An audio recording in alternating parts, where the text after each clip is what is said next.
The word Bhujangasana is derived from two Sanskrit words, Bhujanga meaning snake and Asana meaning pose. So it's also called as the Cobra Pose because our body resembles a cobra with its hood raised when we practice. Now let's see how to do Bhujangasana in 3 easy simple steps. Step 1. Come to lie down on your abdomen with your toes and forehead resting on the ground. Place your palms under your shoulders with your elbows close to your body. Step 2. As you breathe in, press your palms firmly into the mat and lift your chest off the mat, keeping your elbows close to your body, shoulders relaxed and away from your ears.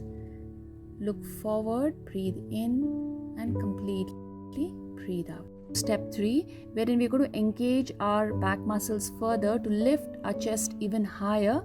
See that your ribs come off the mat. Imagine that you're pushing your chest forward and up rather than arching your back.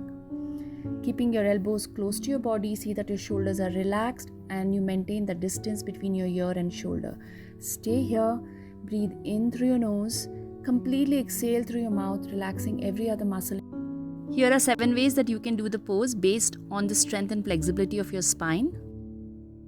Each variation has its own unique benefits and challenges, allowing you to target different muscles in your back to enhance overall strength and flexibility.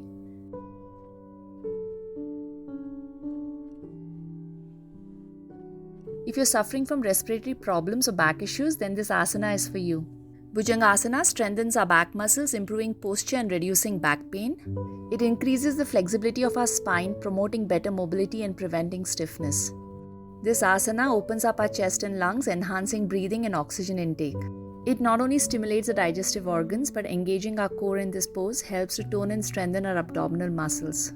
The gentle stretch and mindful breathing in Bhujangasana helps reduce stress and fatigue. Thank you for being here. I would love to hear your feedback in the comments below. If you're new here, remember to subscribe to my channel, and if you found this video helpful, please like and share. Namaste.